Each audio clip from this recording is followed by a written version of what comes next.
versus TSM. Gonna start things off by saying, obviously these teams, rough stage one. Despite that, we know there's a lot of talent on both of these squads with how things went last year. Obviously, TSM won the 6th Invitational. Soniqs won the NAL and had a deep run at the Invitational. So we know there's a lot of skill on an individual level. We know there's a lot of skill on a team level too. Stage one was crazy though, did not work out. Stage two, will it be different? That's what we're all kind of asking. That's what we're all kind of like waiting to see, right?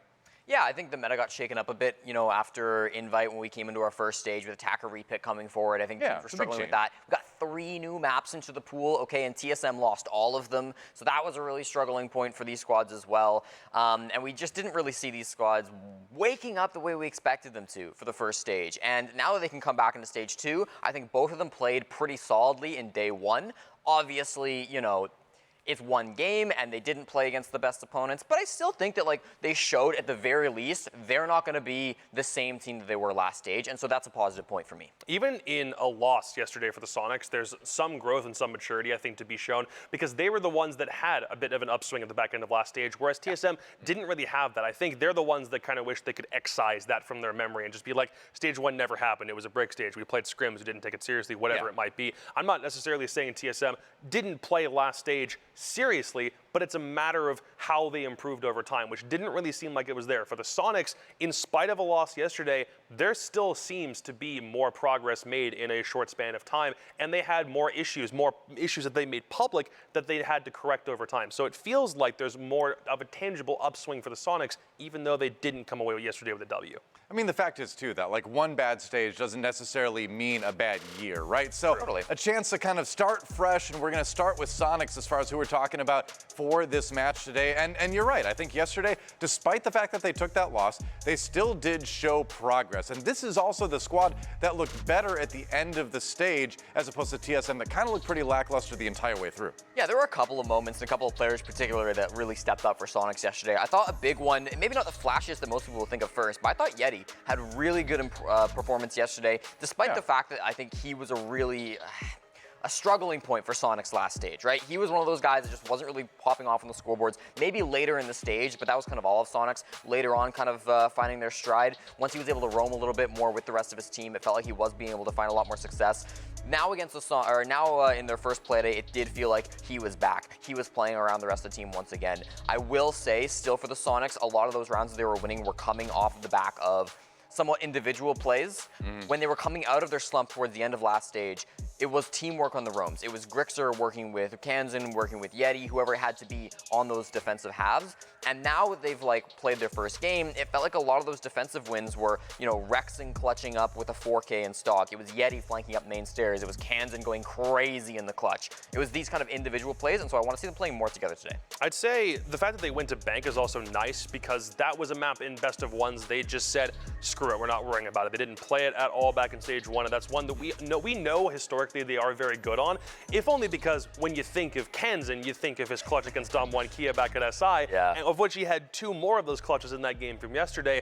But this is a map that didn't really see much play in the NAL for them, and one of the big points they mentioned was map pool expansion. Take us to battlegrounds that you traditionally haven't seen. Remember back in the online days with that one stage where they played Consulate 5 out of 8 games or something like that? It was nuts how often they would continue repetition on similar battlegrounds over and over again. But if they were to go to more of them, it's not to say that you're going to keep on exposing your strats more. It's that if you go to a wide swath of maps, you're not going to be able to pinpoint those strats nearly as much if you don't show it time and time again. So I like the fact that we tried something different yesterday for the Soniqs. Yeah, it's a great start. It's a fair point. Let's talk about one person that stood out in particular. Kansan had, I would say, the highest clutch factor of the team yesterday.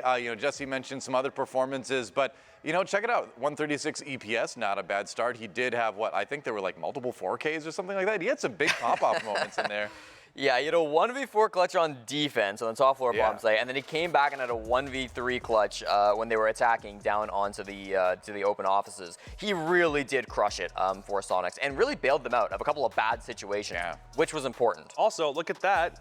He's playing Sledge. What are the Soniqs doing playing Sledge of all operators? They deliberately avoided that for such a long period, if only in like standard league play. I'm happy that there are some things that they're trying to crack a little bit out of a shell. They might have found success before with the specific formula, but they, among any other team, understand it's time to shift things around a little bit. If that's what they play, if that's where they play, if that's how often they do it, I like the fact that they understand sometimes there are some slight patterns that we have to break and then finding a way to excel because of it. I will say there were a couple of times where I wish you would have done more on Sledge. Like a lot of the times Soniqs attacks, they were really site focused. And I think that comes off the back of that, like Astralis had played Bank quite a bit. Soniqs did their homework. They likely knew exactly how to hit those sites without, without having to deal with the roamers. But because they often didn't take that top floor control, they didn't take a lot of map control, they weren't able to use that vertical They were scrambling a bit, yeah. Yeah, as well as some teams could have. So I'm hoping today that we see Soniqs maybe take a little bit more of that map control, maybe try to get a bit more of an advantage early on, rather than just hitting the site over and over, kind of quick takes that they like to do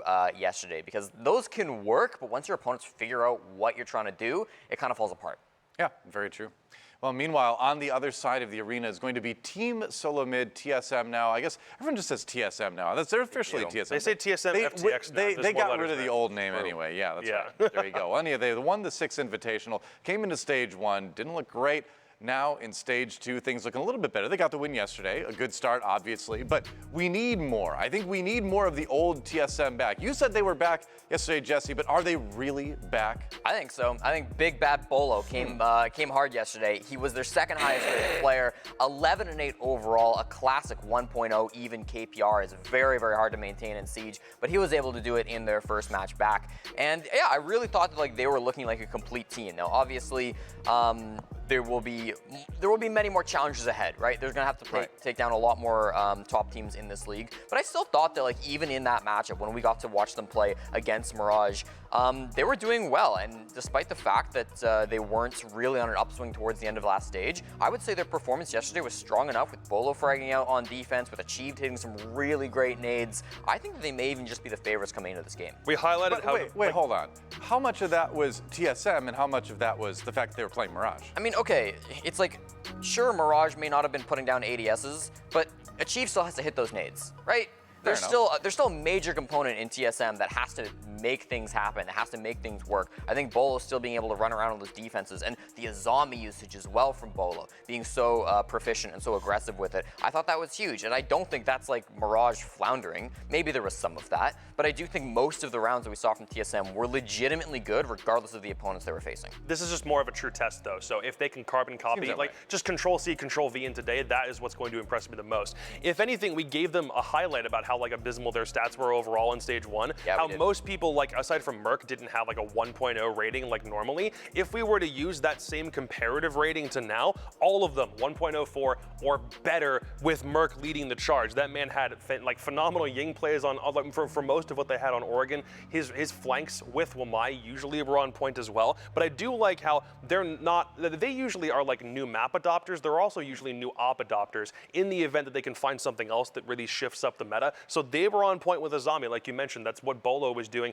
He'd throw them up, leave for a bit, come back, find a way to use them late round. That is what is really making Azami so potent, is because of where she's utilized and the fact that a roamer is usually tasked with taking her and then trying to find a way to work around the map. So I like that they're using everything at their disposal, and it kind of feels like even after one game, this is the same TSM attitude that we've always come to expect. They're going to need to bring it against Soniqs for sure, but we're going to find out where they're going to bring it right now. The bans are in, so we're going to find out what map we're going to. I'm excited about this one. We did see, of course, Bank being played yesterday by Soniqs, but what are we going to see today? Border and Cafe out of the way right away. Cafe, not surprising. This version of the Soniqs formed on February 25th, 2021, and in that time, they have not played Cafe a single time. It's their permaban. It might be the longest streak of not playing a map that we've seen from any team. It's going to be taken off of the board.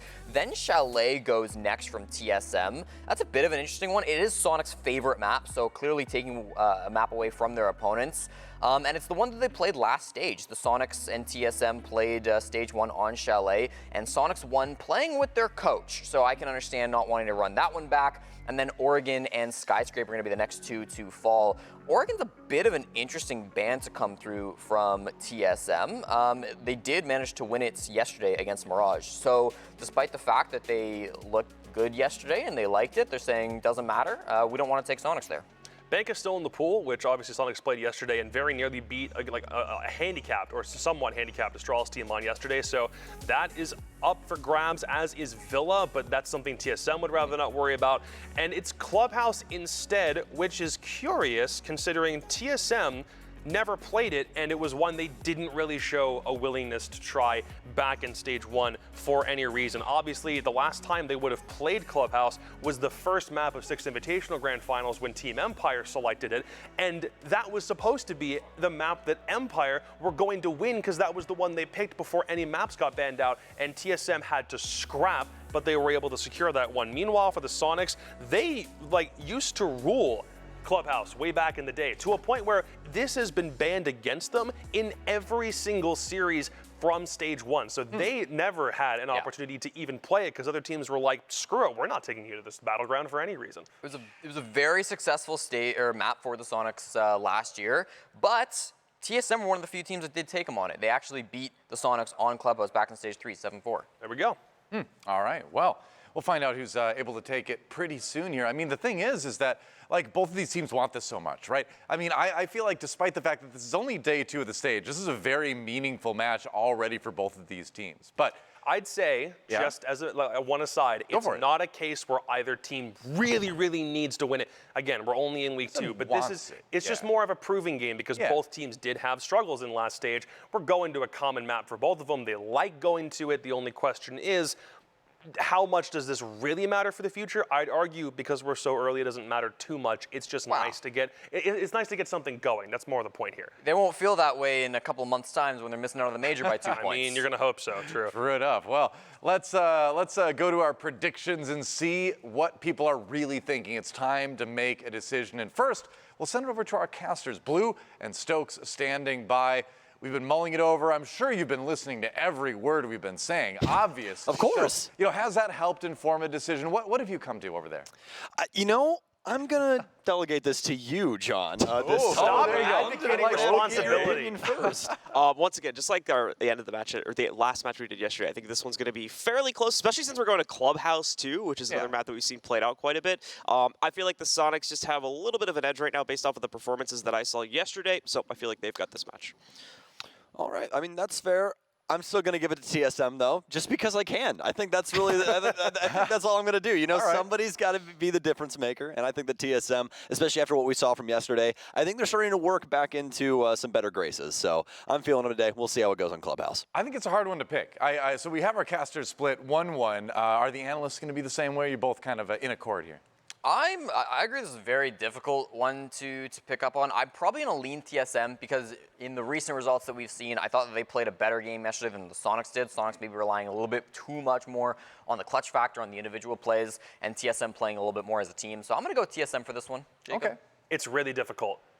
I'm leaning Soniqs, though, for some reason. I wish there was a better method of explaining it other than we're going to club, and their attacks have usually been super plan oriented. Make sure we get super with his protection detail onto site, get him in there fast, plant, get the heck out, post-plant coverage. Clubhouse is a pretty optimal map for that on certain sites. So for some reason, and also given the fact that, again, TSM played Mirage yesterday, probably not the highest quality opponent you want to face going into a match like this. Sure. In a best-of-1 scenario, TSM were afraid of trying to make the big plays or the big risks that meant they could actually win in a best-of-1 format, whereas I don't really think Soniqs have much of the same fear. So I think, I like this more. I'll go SQ with this game. All right, wow. Split caster desk, split analyst desk. We'll see what the coin has to say. That's right. The force of chance says. Pretty good First of all, it's been 60%, right? It's been 60%. It's been okay, yeah. It's going to be heads Soniqs. It's going to be tails TSM. Oh, it says tails. The all coin right. goes take TSM. Those. I like that odds. That's not good for you. It's Morbin time. The coin's over 50. And the coin picks agreed with me. Yeah, we'll see what happens. I mean, I think it could go either way. I mean, it truly is random chance at this point, which will, determine the coin's win. That's how it goes. The only question is, which set of stands, the Bolo or the Super stands, actually won out on Twitter this morning? What did they say? Don't mess with Bolo fans. The answer is, and the survey says, TSM. There you go. That's going to happen every time. Good. I'm in your head. I know TSM is going to be picked every time. No matter what game it is, the fan base is rabid for TSM. They will. No doubt about it. So the fans going that way. We will see what happens. But for now, the question you need to think about is our community poll. And the question is, for today, what is it? It's not in my car. I'm going to read it. It says, who should be the CEO of NA League, Super or Bolo? The CEO? TSM already has Come on. a CEO, but he plays in a different game. And Super already has a CEO, and it's his dad. So True. Oh. We'll let Twitter decide. I don't want to answer this. I don't feel qualified to I'll let answer you this. talk about that. Yeah, that's right. You can answer that on social media, hashtag R6NAL. Let us know what you think, and go on Twitter to click that poll. In the meantime, we're going to take a quick break, and when we come back, the day begins. TSM versus Soniqs. Who takes the first win of Stage 2, Day 2? We'll find out right after this.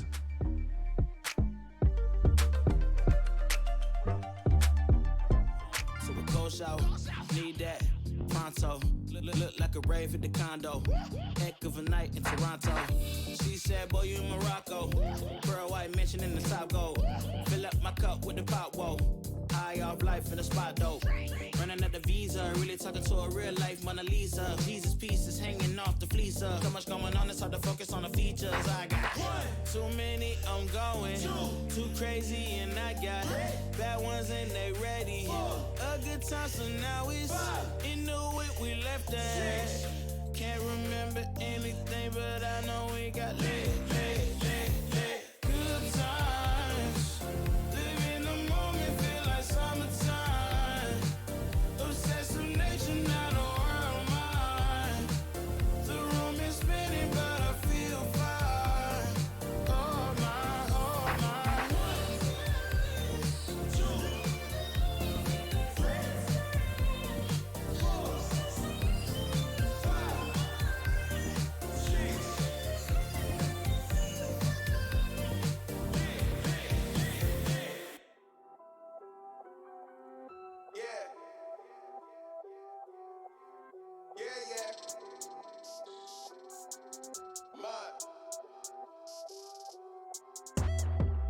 Look, tell a man no trouble, I don't want beef, man, I just want vibes. Big man like me, no need for the telephone hype. I got too much getting online. One rule, then I'm on site. Wrong move, I bet they gon' ride. No need for the telephone hype, nah. No need for the snoozing. Big whip outside, I'm cruising. Big stick inside, no losing. Better watch out for the snake and Judas is. Don't ask them who this is. I bet they know what I'm moving in. I bet I show it into a dim. How you hate and then lose again? How you hating my vibes? Why you wasting my time? Getting hype on my line. Tell a man I don't want feedback, I just want relax. Brand new whip, two-tone, I need that brand new hit. You know, like lean back, brand new bits I live in. We pack, man, you never gonna like us. Get them on sight now, let them on like that way. They know I'm all righteous. Look at my life, I'm living alright. I'm nice, you know I'm alright. Cause looking like Christ, no need for the hype or fight or telephone vipers. No need for the telephone vipers. No need for the liars. I don't watch your moves or trials. I got much to do, I'm biased. Big bosses move in silence, watch it. No need for the liars. I don't watch your moves or trials. I got much to do, I'm biased. Big bosses move in silence. Yeah, me, I'm moving quiet. Ask me, I need me an island. New watch is perfect timing. No need for the surface shining. Ask me, I need me a few. I need me an island, I'm keeping it true. The man, I'm a wild, I'm keeping it cool. No need for the telephone hype from you. Yeah, tell a man no trouble. I don't want beef, man, I just want vibes. Big man like me, no need for the telephone hype. I got too much getting online. One rule, then I'm on side. Wrong move, I bet they gon' ride. No need for the telephone hype, yeah. Tell a man no trouble. I don't want beef, man, I just want vibes. Big man like me, no need for the telephone hype. I got too much getting online. One rule, then I'm on side. Wrong move, I bet they gon' ride. No need for the telephone hype, yeah. I'm Grixer, and this is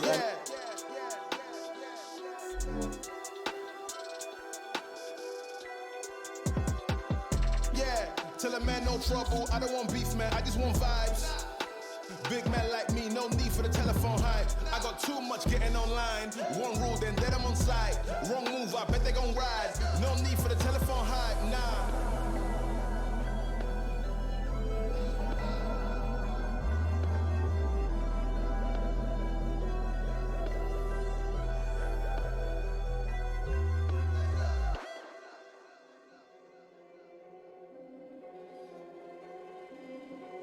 You can try, but I won't stop, won't stop. Won't stop. won't stop. Won't stop. You can try, but I won't stop, won't stop. I can't be stopped now, I can't stop. I can't be stopped now, I can't stop. I can't be stopped now, I can't stop. You can try, but I won't stop, won't stop. Lions, tigers, bears are my king of the jungle. I stand for the pride. Beat on my chest, that's the rhythm inside. I got so much heart, I'm burning with fire. Can't stop, won't stop. I'm Grixer, and this is NAL.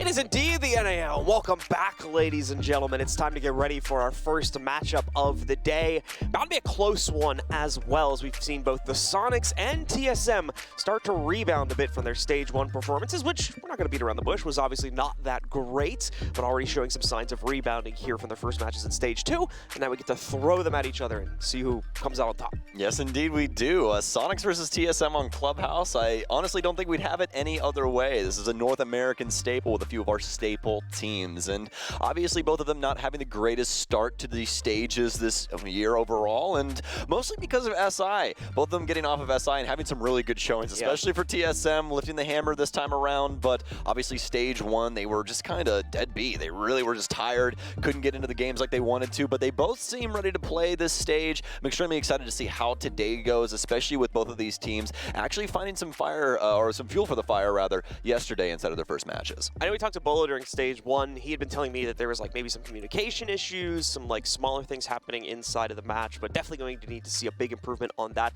and plenty other factors if TSM is going to want to continue to find impact here and continue as well to surge higher in the Stage 2 rankings to try and qualify for majors. Obviously, with Stage 1 not going that great for both of these teams, that does mean that both of them missed out at our recent major on home turf. You guys have been seeing the rumblings. It seems like the announcement of the new majors or the upcoming majors location seems to be on the horizon potentially, so keep your eyes peeled for that, as these teams will soon be finding out where exactly they'll be battling to head towards in just a few months' time. Yeah, it's somewhere around here. I mean, somewhere around we may know, planet Earth, exactly. assumably. We may know, we may not know, but you'll never get it out of us, I promise. But looks like we've brought the banana to the stage. TSM ready for war, but it's Chala this time around. It keeps moving. Originally, we had it on Merc. I mean, now we have it on Chala. I believe we had one with a Chi before as well, maybe Geo. Also had some action with Dark Zero. Yeah, I was going to bring that. I was like, Dark Zero stole it last night, I guess. It was amazing to have crowds back and have a moment like that. Probably one of my favorite moments from all of Charlotte overall. But getting into this match and seeing what we're going to have here on Clubhouse as the players get warmed up and into the lobby. The Soniqs yesterday performing pretty well on Bank, just falling short just by a small margin. But a couple of things to really notate about this team. First things first, Kansan yesterday was firing on all cylinders. He looked so very solid. Excited to see what he can do up against TSM today, especially on a map that has a little bit more rigidity like Clubhouse. We also have the mainstays, of course, that we've come to expect to frag out here. I think Grixer being the most notable one indeed, that had been really topping the charts in so many different stat categories, going back to, of course, SI earlier this year. Overall, for the 2021 season of the NAL, this man was absolutely destroying multiple stat categories. So definitely one that we're going to be keeping an eye on. And this is a factor that probably won't change anything too heavily on the overall game scope here. But from what I remember, going to Clubhouse, it's actually one of the maps where Super can perform a little bit better too. He seems like he's like a bit more confident on this map and has those capabilities to make plays. So we actually see him kind of have his day in the sun a little bit more often on this map than we tend to see on some of the others, if my memory is correct about that. I feel like it is, because for me, when it comes to Super, like his performances when it comes to maps, he does the best on the maps where you would assume that he would do the worst. When Coastline was in, it was one of the best maps for Super to play. It was actually incredible. That was the other one too. You go to Coastline, you're like, oh, the Super factor's coming in now. Dropping double digits here out of nowhere. Mr. 1.6 coming back with a vengeance. But we'll have to see if we can have it here today on Clubhouse as well. As you said, he seems to be able to find himself here when it comes to the this German map. That point as well, if we're correct about that, and we do, and Super is a little bit more confident on a map like Clubhouse here, that may play into the point that Jesse was talking about as well, or actually, sorry, I think it was Jacob that mentioned this, where he was referring to the fact that this team seems to be a little bit more well put together on maps like this. Their execute's really on point, the attacks seem to be coming together really well, and that, in part, may be due to the kind of comfortability factor that's coming in if this is going to be an area where Super, and of course the rest of his teammates, feel that they have really played out their strategy and are confident in it as well. Yeah, absolutely. I think the big thing when it comes to Clubhouse is what are these clears going to be looking like on offense? Because we know both of these teams are more than likely going to try for a roam game eventually when it comes to club, or try and stack some heavier utility around the area, especially with Azami in play now. Honestly, I'm expecting an Azami ban here just because she is such a solid option, especially for rafters right now inside of Garage. You can practically make that thing an impenetrable fortress with the way that you're able to set that up because of the panels that are on top of that. You can just throw those Kiba barricades or barriers in between those two rafter panels up top, and it just makes it so much easier to play. You add the Wamai discs, give him some extra space to work around there, and you can just see how much of a problem that could potentially be. And that's just one area around that map. That's not even including, you know, potential angles you could block off from like the kitchen hatch or anything downstairs. And this is what we were talking about yesterday, especially with like Newers when they were talking to him about Azami and just how much she's going to change the game. She really changes up every bomb site and makes it a little bit more difficult for these, offensive units to clear things out. Well, while we're waiting for our players to get themselves ready, we want to learn a little bit more about TSM and what they've been up to in between the stages. Let's go ahead and take a quick listen to see what TSM has been working on. It has not been good when it comes to TSM's overall gameplay for this map. I would say we were pretty confident coming in. Like our first game, we just didn't really play like ourselves, and then like the last few losses, I feel like we've just not really been able to recover from them. I don't think it's that bad because like same thing like last year is like last year or most of the year was terrible. We just for some reason can't close out on the best of ones. And I mean, we ended the year in a great note, but I mean we're still obviously not happy with like how the whole year went, right? So for us, it's about just finding the solution to these best of ones, and then just showing up on game day. We've been going since like pre-November just to like go to SI, and then when we got back from SI, like we had less than a week off basically until we were back practicing again. So I think the team desperately needs like a break and a little bit of time off. I think obviously like for example, our team has been together for like 3 years now, so I do think it's easier to fix problems with a new roster change or like a younger roster than like obviously 3 years. You're kind of like in each other's like head, and you're like kind of like it's easy to get annoyed at someone right after 3 long years of being together. But for us, it's just about like fixing our mistakes. I think if we can get some good practice in with some international teams and really like hone in on like our core issues, that's gonna be our main goal in the off season. Like I said, I think for us it's not like we're playing to win. We're not playing to lose. So I think that's like obviously like our main thing. So we just gotta focus up, I think. Show me what night is made of. Feel you above me. Look in your eyes, storming. Up in the sky, warning. We're gonna fly over. Here we go. We're gonna fly, going up. Just you and I, we're going up.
mean nothing.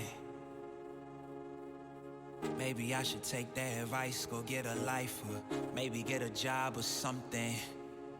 Pack it up and head back home, tell everybody I was bluffing. Or maybe I'll just get out my head and focus on what I know's coming.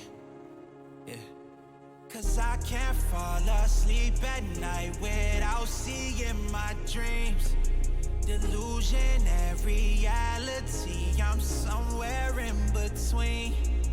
These voices in my head get loud and they keep telling me that I'm a fool for trusting in these wings. But maybe, baby, this what flying feels like. Maybe, baby, this what flying feels like. Maybe, baby, this what flying feels like. Maybe, baby, this what flying feels like. Yeah. Maybe all my exes just drinking themselves crazy tonight. Maybe I should call and say, told you I'd be right. Wondering how long it was before you realized the biggest mistake of your life, and now you're paying the price. Oh, is it confidence or confusion?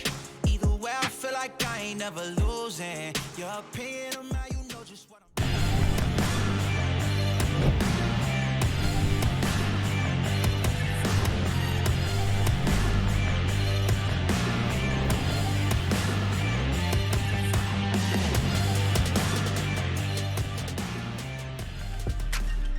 Welcome back once again, ladies and gentlemen, to the North American League here for Rainbow Six Siege.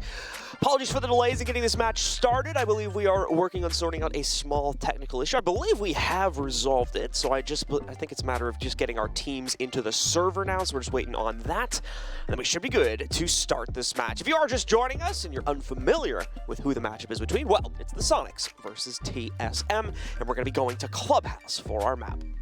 Gonna be a pretty interesting one, as it always is, in between TSM and the Soniqs. One of the funnest matchups to watch when it comes to the NAL, and one that's become almost a classic when it comes to this region. So excited to see them both come to Clubhouse and see what they have to offer on a map that's a little bit more rigid than the others. To see how this offensive side can go. We're just waiting on them to finish up getting into the lobby, and we'll launch it for you guys momentarily. But while we were getting to that point, still have some things to cover overall. If you guys weren't tuned in with us yesterday, first things first, what are you doing? Second things, go check out our YouTube channel. You guys can always go back and watch any of the VODs from our broadcasts on there, as we have them all uploaded by the end of the day. But either way, Soniqs had a pretty interesting game on Bank, where Kansan actually ended up popping off, but just could not get the W at the end of the day. But for TSM, actually able to edge things out in their matchup yesterday, and coming into today with their heads held pretty high. Absolutely the case here, just falling off a little bit towards the end of the matchup, unfortunately, and allowing for their opponents to come back and ultimately be victorious in that game. So an unfortunate start indeed to the stage, but also a bit of a hopeful one considering how stage 1 went for them. This is already a much more improved squad from the looks of things, and we're going to have another test lined up for the Soniqs roster here today versus TSM. As we explained when we were on earlier, this is also another team that is looking to rebound after a really successful SI, and that's putting it lightly. Unfortunately, we saw this team drop off to a huge extent in stage 1 of the NAL, and they are now looking to kind of rebound as well here to once again earn a major spot, hopefully at the upcoming major, and a few other things as well. Just kind of trying to retain that top 4 positioning here inside of the NA region, where they believe they certainly should be in a spot, and I would tend to agree with that given their SI run. Yeah, it was a pretty big conversation for a lot of these teams that went to the Six Invitational, with just how draining it was for them. You know, traveling all the way over to Sweden, going through the like boot 2 camp weeks and everything else. Yeah, and even more for them, more than likely, because they stay there a week before we get there, which means they're probably over in Sweden for 3.5 weeks, which is just so much time to be away from home by itself. But also you have to go through the entire mental battle of going through that entire tournament, playing your hardest every single day, and then, well, for TSM's sake, winning the whole thing, right? But after that, you're so drained. And like they were saying in their video, especially from Poge, they only had about a week's worth of time when they got back to take off before they had to start up practice again for the new stage. It's just, it's a very difficult time frame in order to try and have that turnaround. So for TSM and for quite a few other teams for that first stage, just lackluster due to the amount of, strenuous time they'd put into the game. But obviously paying off for quite a bit of North America, and both of these teams having quite a bit of history on being on top in North America. So more than likely both of these squads willing and up to the challenge when it comes to taking on some of these new full-on youth, full new blood teams like Astralis and whatever else you want to root for at the current moment. We were talking earlier about how we have Azami in play now, and I think for a Clubhouse game, it's going to be really interesting to see how she plays out. I think I'm mainly concerned with how basement roams are going to go, because we'll more than likely see her try to be used in those situations, and having those additional barricades to be thrown out, I think is going to add that extra level of complexity that can allow that sort of sandwich roam we see a lot of teams doing on basement to kind of last a lot longer, just because of the annoyance factor that could come from those Kiva barricades.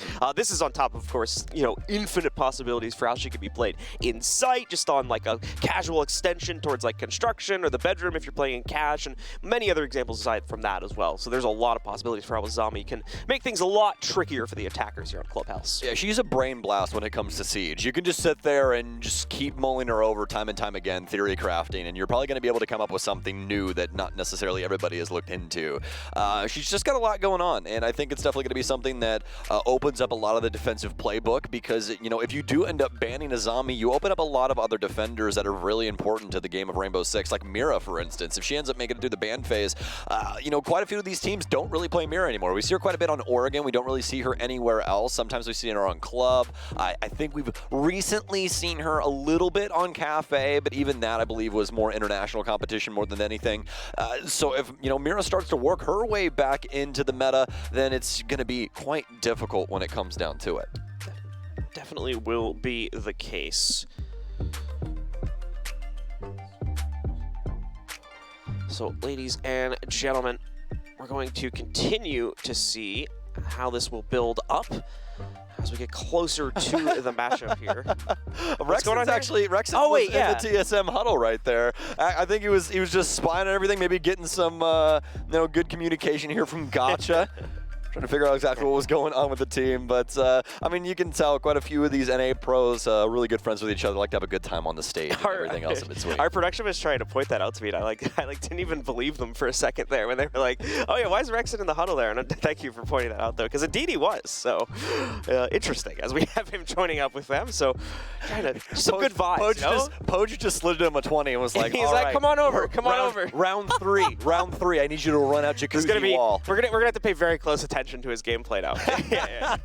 After seeing what just happened right there. right when he sat down, Super looked across the desk and he was just like, "Is there treason among us? Like, what's going on here?"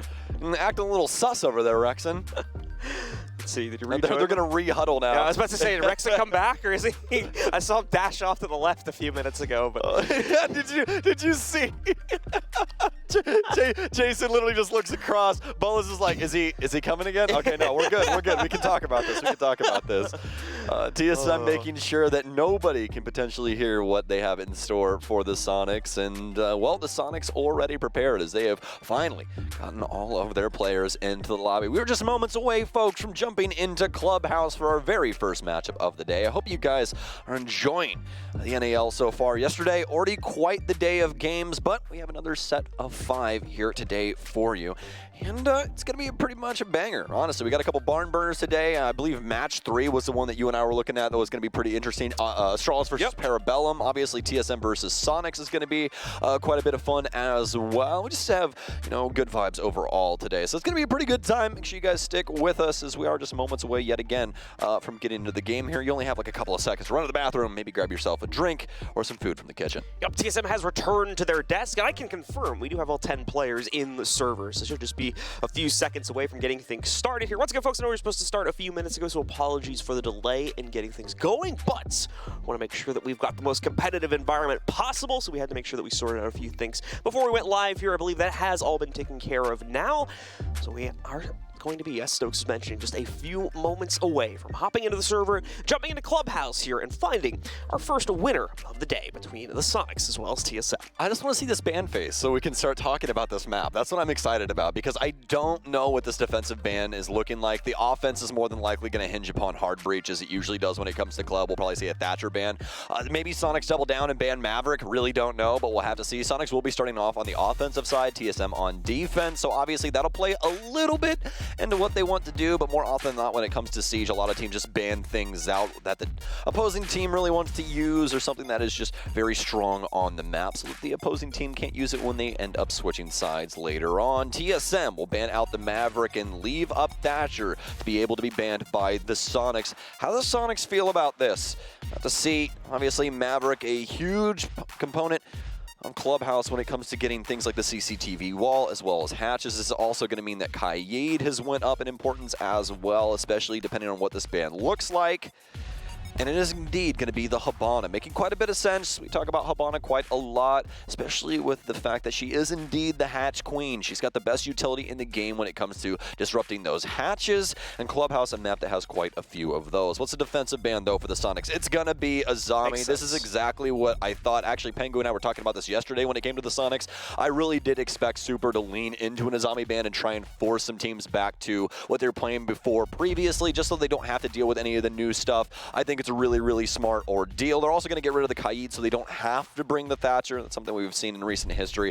Just kind of a respect ban so they can work in other things on the offensive side. But there you go. That's how things are set up for the bans, and that's exactly why I really wanted to see what we were going to see on the defensive end, because now we have Mira in play as well for that basement setup. Yep, absolutely the case. It is going to fall back to a more traditional style of play here, more than likely, though. Unless the Soniqs really want to throw us for a curveball and try to add some sense action in. They, of course, haven't had a whole lot of play just yet. We did see it used once in yesterday's matchup, but it didn't really lead to a whole lot of success just yet. So it's going to take some more time before they're potentially incorporating into team strategies a bit more purely here. I'm really respecting the Azami ban here from the Soniqs. I think it's extremely smart. Clubhouse is a map where I felt as though Azami was going to get some of the most play, just because of, like we were talking about inside of the pregame. This map's quite rigid. You know, like there's a lot of different things you can do, I guess, but when it comes down to it, you're really looking to clear Clubhouse in like one of two ways. So it's really not that big of a deal when it comes to working this map. But obviously TSM, they're going to be going for the roam strategy. This is something that we also touched upon. This is usually the extension that you see from the basement just to make the clear a little bit more complex, and that's what we were talking about. There's about two ways you're going to clear out this map. We'll see which way the Soniqs want to go. Are they going to go direct downstairs? Are they going to go for the full clear on the top floor? If they do, they want to set up for that hammer and anvil, get somebody across the map to make sure that TSM's fallback strategy does not work out as beautiful as it is intended. Interesting bandit setup over there inside of Strip for Geo. We're actually going to see two of the batteries committed to that along with the reinforcements there. So definitely a pretty heavy emphasis for Geo to maintain this current position here and be able to play it out for a bit longer than we might generally expect. So we're going to be very curious to see how that leads into the late round more than anything, as the Soniqs may have to spend quite a bit of time clearing that out. At the moment, though, more concerned with the upstairs play more than anything else. So that is what the focus is for the clear at the moment for the Soniqs here, trying to flush out the one or two players from TSM. They're going to be maintaining that position, and it'll start with Rex and potentially one other player to group in and try to flush that player out. Really like the positioning from Geo as well, because he's got the secondary super shorty, so he can just simply, oh, nice shot there from Chala.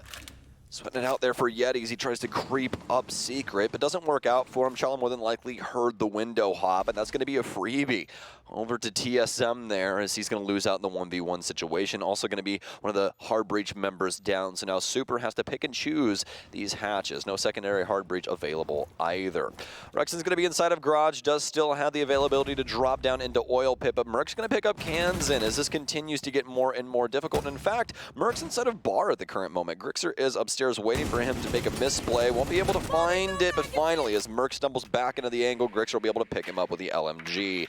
Won't be able to equalize just yet. The drone game's spinning up for the Soniqs, but they haven't been able to discover too much, minus that refrag onto Merc. And the big issue is, well, you still have a Geo all the way over here inside of Strip, and as I touched on before, he's got a lot of different avenues that he can potentially rotate out of, just like this wall. You see, that's why Grixer is staring at this at the current moment, because he's just a nuisance. They can't play around the bar hatch. There's really not much they can do without dislodging him, because at any moment, Geo can simply slip him behind them and pick up some very impactful frags. Attackers, unfortunately, don't have a whole lot of utility to force him out of here either. They've got the hard breach still on super. Grixer can help out the 3 remaining players by boosting up their health and whatnot, obviously, but Rexy, the only thing he's really going to be able to contribute here is going to be the stuns to be chucked in, and that's assuming he hasn't already used both of them. He does have 2 of the lifeline charges left, could be a 1-1 split, but we'll get a better idea of that when they start to move in. It looks like, yeah, we do have those stun charges remaining, but they're going to be used to attack the site here. Excellent start to it from Super as he gets the entry, but Bulo immediately trading out both of those kills. It's all brought down to Grixer here inside of a 1v3. He'll have to make this push all on his lonesome here. Sneaks in, we'll get a free kill against the smoke. That's achieved going down. Nice insertion, but won't be able to take it any further than that as Bolo is immediately ready to exchange that out and lock in the round for TSM. Now, TSM probably pretty happy to be back on the stage where they were playing from home yesterday, so already feeling themselves inside of the first round. The Soniqs cannot deal with the roam game. They get some solid info on the top floor, but they instead go for a mid-floor entry, all except for the Finka taking up construction upstairs. It did assist them in getting control of Merc, but past that, it was the TSM show, constantly applying pressure to the Soniqs on different stairwells and different angles, as well as Geo really not having to do a whole heck of a lot. Just sat inside his crypt. Being there. It was annoying. That was it. That's all he had to do, and that's why that setup works so great for them. They reinforce the outside and make it to where the Soniqs have to dedicate so much utility to try and clear out that area, and since they didn't bring a Thatcher, it makes it even that much more convoluted. So instead, they're like, all right, I guess we have to just go for the direct building instead of trying to get Geo out of here, and that's also ill-advised as well because TSM gets so many picks on their roam game that are simply not refragged by the Soniqs. Nobody really inside of the same zip code to be able to assist each other, all except for Grixer that we saw on that top floor being able to pick up Merc. But even then, Merc definitely had an opportunity to be able to slip through the cracks there. He just happened to move the wrong way. So, time to see if TSM can continue their reign of terror here after having a pretty confident initial basement defense. That is somewhat the expected win for the defense, as it's a fairly defendable site. It's time to see now if Soniqs, with a few more opportunities to breach through and actually pierce the veil, get themselves inside, will be able to have better results now. On an upstairs hold, inside of gym and bedroom as well. Not going to go for the expected second site over here towards Cash, so TSM will throw a slight curveball at it. More than likely just testing their wits a bit here to see if they're truly ready to play out this side of the strategy yet. We are going to see quick work made, however, of the main balcony wall. The Soniqs will waste no time in getting their access to the building. Fantastic adjustment here from the Soniqs. Bringing in the EMPs on Yeti is going to make it to where the rest of these offenses are going to be pretty solid if they continue to bring it, obviously because of the strategy that we just seen from TSM. It makes it to where you can potentially get some EMPs in to not only break up like things like ADSs and stuff like that, but those bandit batteries especially, so you can have some influence over a position like Geo's in the last round. They've already gotten the wall open. This is exactly the first step that you want when it comes to a CCTV offense, as well as clearing out the top of red. That deployable shield, so very annoying if you don't get rid of it, as the smoke player, anybody else can simply sit on that and try and play the crossfire for the breach. So always good to give them as most minimal cover as possible.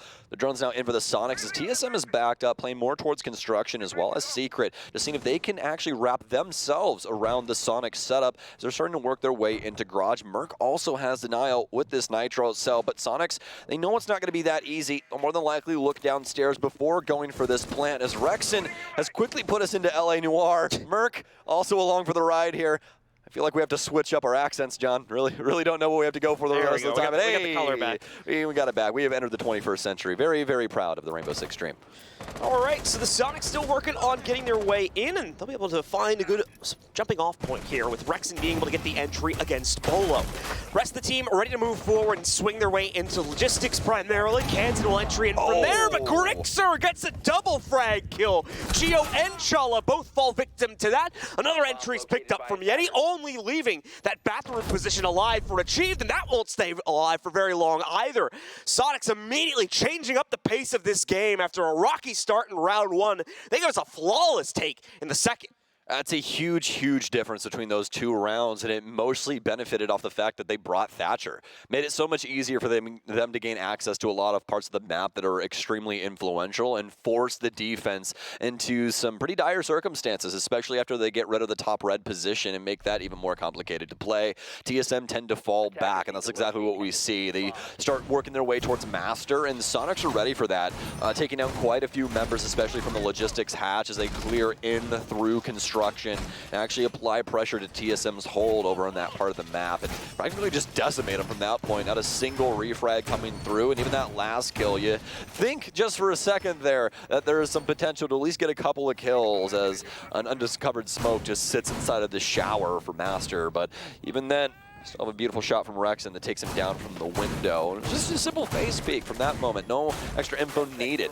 Flawless round for the Soniqs. They're on the board, and now TSM back to CCTV to try it yet again. Yep, TSM realized the potential misplay there, just extending the site out a bit too early on, so they're going to go back into cache and CCTV.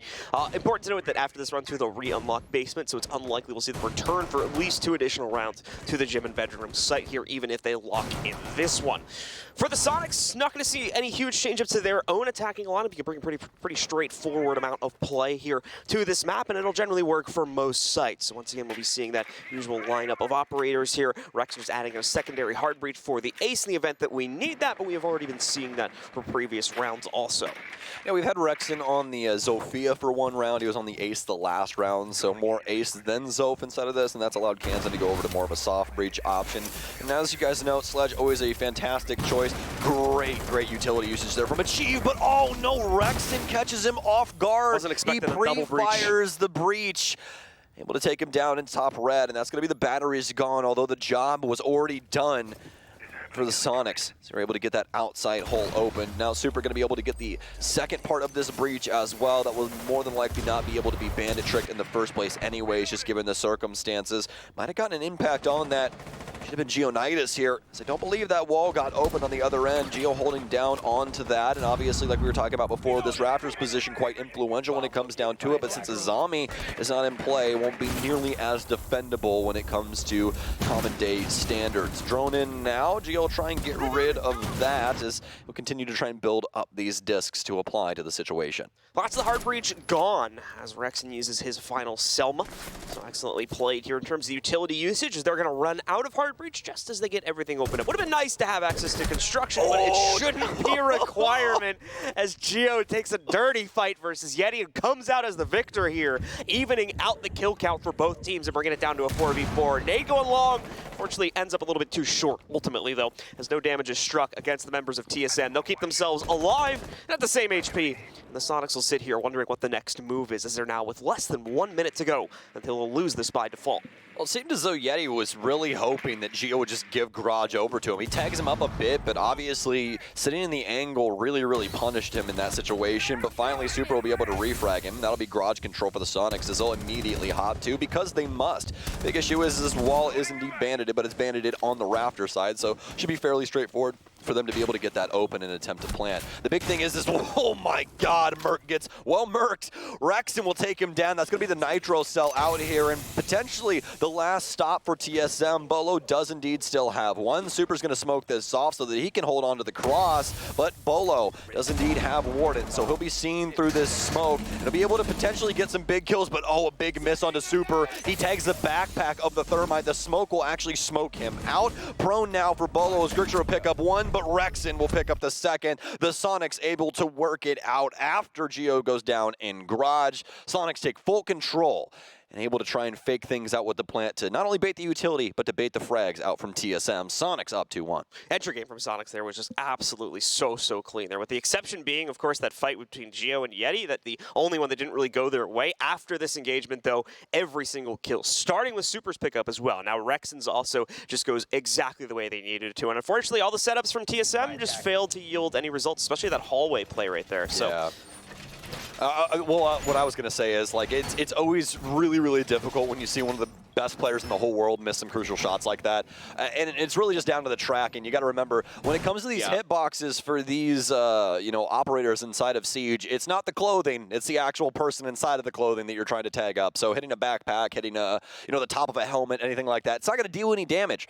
And unfortunately, in that situation, that was indeed Super crossing. So if he gets that kill there, that's cased down inside of a smoke that he's allowed to see through and nobody else is. That sounds like a perfect moment for Bolo, but unfortunately, just misses his mark, and that'll be probably the second round there for the Soniqs. Important to note that I believe TSM are going to be a little probably awkward here in these first few rounds, just on their general gameplay, as they're now having to readjust to the LAN client after, I believe, yesterday they played from home, so that means they would have played with the online client with ping. So they're having to go back to LAN now playing on 0 ping. That is a little bit of an adjustment. It's not an excuse necessarily as to why they're losing these rounds, but it may explain why some of the gunfights are going the way they did, like what we saw at the end of that last round there. Yes, indeed. But either way, though, a little bit of a tech pause as we get everybody back into the server here. Once we get them all back into the server, we'll have things started up yet again here on Clubhouse. Hope everybody at home is having a fantastic morning, evening, whatever part of the world you're in at the current moment. Things have been pretty chill here so far in California this morning. Pretty nice weather outside. It was a little gloomy. But past that, though, it's been a pretty good start to the day here for some Rainbow Six Siege. Already seen some pretty interesting stuff when it comes to the Soniqs as well as TSM. Hoping they can bounce back on this defensive end at the current moment, just because of what we were seeing inside of that first round. Thought it was so very creative, but it seems like the Soniqs have really dead set their eyes on what these defensive ends could potentially look like from TSM and have brought the exact chemical makeup to try and counter it. All right, so we've got everybody back into the server. We're just waiting on TSM to get themselves readied up, and then we should be good to hop back into this round and see if TSM can rebound at all here after a great start to the game, to be fair, on their basement defense. And now, with the fourth round coming up here on this upcoming round, they should be able to return to that, hopefully giving them a good springboard that they can use to get back into this game. And should they win the round, that will tie us up at 2-2. Dead heat between these squads here. TSM will then try to use that to get a few more rounds going into their favor before the half ends, and they are thrusted onto the attacking side of Clubhouse, where some of our greatest teams tend to struggle from time to time. But the Soniqs at the moment, not so much, as they've had two excellent executes work out so far in their favor on the upstairs sites, and now they need to test themselves for yet another engagement here against that basement assault. Well, TSM is going to stick to their guns and bring a very similar setup to what we'd seen previously. The big game changer here, though, inside of their defensive lineup has got to be the lack of the castle. We saw the castle have some heavy influence inside of their last defensive round like this, but it's still going to be similar circumstances as Merc will be on the Oryx and they'll more than likely be going for a roam game. They're going to dedicate themselves still across this time, though. Geo's just going to be on the mute instead. And we'll see if the Thatcher's working its way in for the Soniqs, and in fact, it's not at the current moment. So what we thought would be the counter here for this position, if they really wanted to dislodge Geo that badly, they're actually not going to have access to it. So might have to try and circumnavigate him yet again and just be hopeful that Geo doesn't come back to bite them.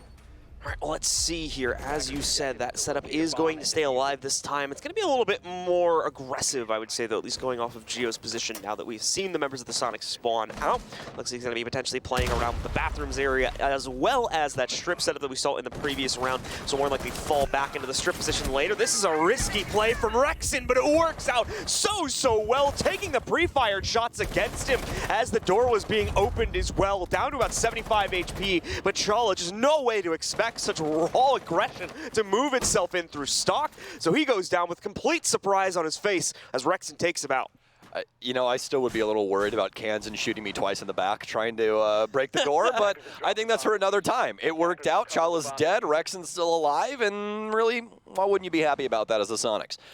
So still plenty of utility to be able to work through all of these situations. Rexon's going to have secondary stuns instead of secondary hard breach, so won't have that for the hatches, but we'll have the burn for the site, and that would be a little bit more important in a scenario like this. But at second glance, don't really have any other options when it comes to their hard breach at the current moment, so it's going to be the funnel strat for the Soniqs, which could work out for them, as they've already gotten the lead when it comes to this first kill onto Chala. Merc has already fallen back more towards the stairwell as Rexon awaiting the arrival of a player up main stairs, but instead it'll be Geonitis from down low to take him out from church. Tries to go for a quick pre-fire into Blue to see if maybe anyone from the Soniqs had already taken control over there. He's right about the fact that Blue has been taking control, but the Soniqs is wrong about the positioning. As Yeti is going to be safely tucked away behind the AC unit, so is not going to become a victim of any potential spray from Geo here. Achieved also catching on to the dirt tunnel play, as we saw our stock players quickly transition into that, but still, they're not going to be able to stop this execute. Soniqs are walking right in, and TSM still have a roam game being played out on upper floors, so they're going to need to call that back, bring everybody to the site and look for a retake here. To some extent, TSM locked themselves out of a retake with these toxic babes. Grix are on the cross through one of them, and Kansan in another department are able to pick up 2 additional kills here against the TSM retake. It's Merc and Geo that are all that's left here. Geo's been waiting for his chance to strike from inside of Church, and he may soon get it here as Merc moves in, but the timing on the unscope is awful. Kansan is able to grab him because of that and then clean up shop by getting the last kill as well. Very well done from the Soniqs. The recognition of the lack of players inside of Armory allows them to slip through not only on the secret side and get into blue, but also come through dirt in a very convincing way, forcing back the TSM setup. Really the only counter that we saw out of TSM was that nice shot from Geo onto the vertical player inside of Kitchen, and that's going to call for a TSM timeout. Very respectful at this point. It's 3-1 in favor of the Soniqs as we lie.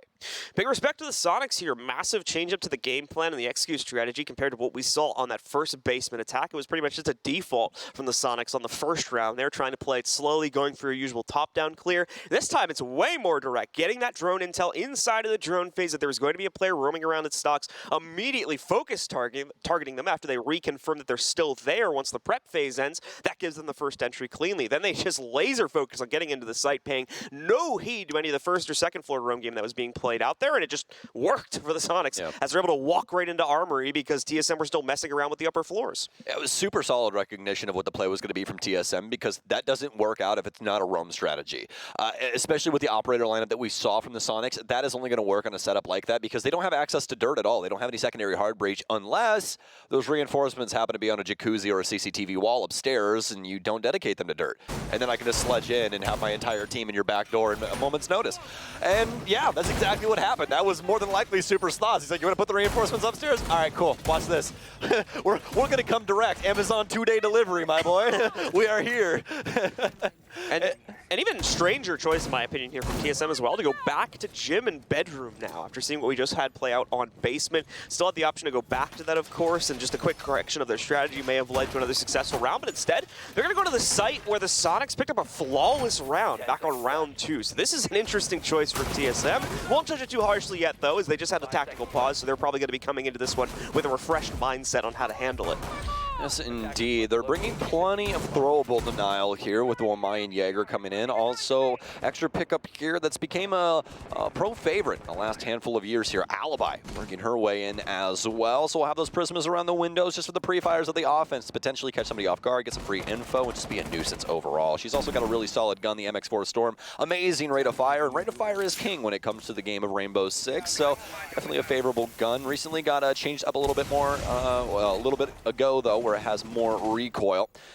So now, Chief going to be on the forward position here for the defensive end, as he'll be holding things down inside of CCTV, but more or less cash, as he'll just be playing back and forth in between those doors. Rexon now will be taking control of Garage. Has the Selmas for the single panel, as that's intended to block off the angle for the cash door. Quite the important one. And speaking of importance, the Flores will be of the utmost importance when it comes to this setup. Rexon almost dying as the Chief chucks a nitro cell through the new hole inside of the Raptors wall, almost killing Rexon, but at least takes away the Selma. Now Kansan back to drone duty to continue to try and clear out the TSM position. Gonna see these players start to move forward here as the Soniqs look to clear out the extension over towards Cash. Achieved, ready for the battle though, as his position is primed and set for this type of a push to come in from the Soniqs. Has that back support as well that you can see on the alibi from Bolo. So TSM very well prepared for this. You can see though, Chief gonna test his luck a little bit, tries to peek out into that corner.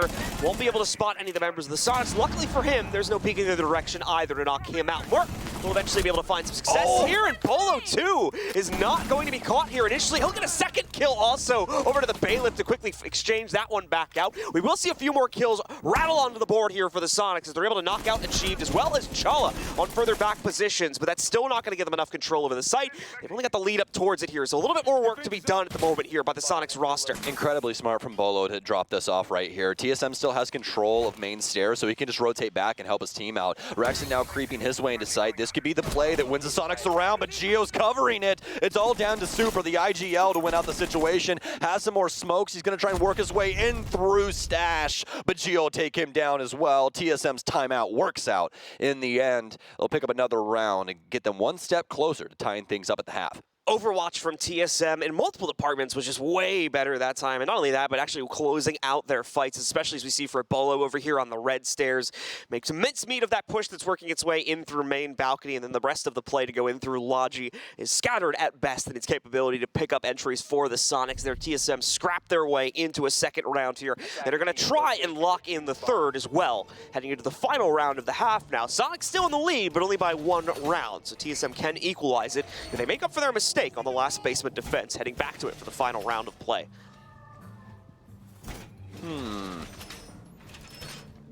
Mulling this over, don't really know what Soniqs are going to do with the strategy overall. They can't really go back to what they had just done previously and try and go for the AK plant. I don't really think that's going to work out for them. They're more than likely switch things over to the Thatcher. Yep, we're going to have that in. Super's going to be bringing the Thermite here. Kansan more than likely, actually no, he won't need secondary hard breach because Yeti's going to be bringing the Selmas. But the big issue with those is that obviously those usually end up being used on walls as well. They're terrible for hatches, as you need 2 of them out of 3 to get 1 hatch open, so Super more than likely be dedicated to those. Yet he's just filling in as more of a flex pick here. Is that AK-12 is also a really strong option. If they have to, they'll use the Selmas on the hatches if something goes awry. Past that, everything else making quite a bit of sense, including Rexon usually in on the flex pick, and this isn't going to change up too much as they're just trying to keep that Thatcher in play for these walls. First Selmo go down, yet he'll still be able to maintain 2, and so he'll open up the CCTV wall. TSM, not overall strategy really dedicating themselves to this top floor. They're really just trying to hold onto it for a time, make their presence known, then dip off and try and delay some more of this Soniqs clock. But they're going to begin breaking up this map, including the bar connector. So Soniqs a slow roll on things, as while we did see TSM's hand get played on the initial basement defense, Soniqs made the same error, potential error, I should say, by playing out their own hand on the second basement attack. Can't really replicate that type of strategy 2 times in a row, as Stokes was mentioning at the beginning of this one.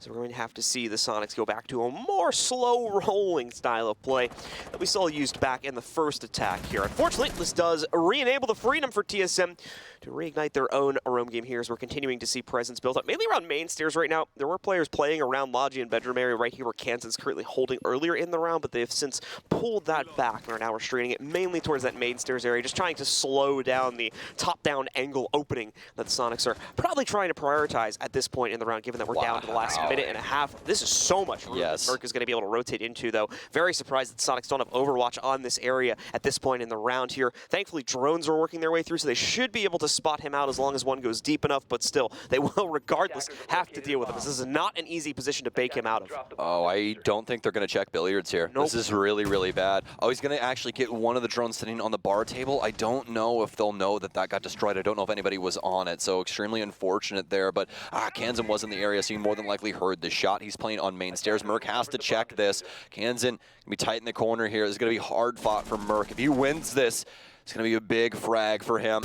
Actually going to end up, he moved on first from Kansan. Very simple kill here for him, as they knew Merc was already in the area. So, speaking of which, Rexon actually even closer to home at the current moment, been able to take down one inside of Church, and it's going to blow the entire site wide open. It's going to be more difficult for the Soniqs to try and work it from the main stairs, but they've got blue control. Chala working the cross here from deep inside of Armory, and the Thermite actually sliding right under this. He's going to begin his plan, but he finds the elbow of him to be able to take down Super right in the knees. Geo not able to land his shots initially there for Dirt, but unfortunately enough, now the Soniqs starting to land some big shots. The SMG-11 doesn't come out fast enough as he just stands there, gun in hand, and being gunned down from the Soniqs. It'll be a 4-2 lead for them at the half. Some excellent work once again from the Soniqs. There definitely had a lot of factors playing out against them, from Merc's position over by Billiards, where he eventually rotated into bathrooms, getting spotted out, to it's a very clean entry, losing their planter as well. They're having to kind of juggle through that, but alongside the very powerful entries we saw them pick up before they even went into the site, starting the site execute from a 5v3, thankfully made things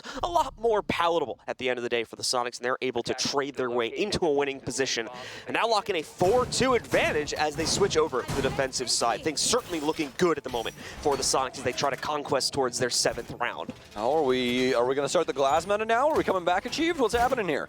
We'll have to find out. I don't want to go too deep into it. I don't want to harp on it too much yet, John, until it's locked in. It's been soft locked so many times, and I don't think we've ever seen it actually make it through. It always gets repicked. Not getting baited. This is not the Cyclops, so I'm just not going to trust it. There's one. They're starting to show up now. There it goes. Depression.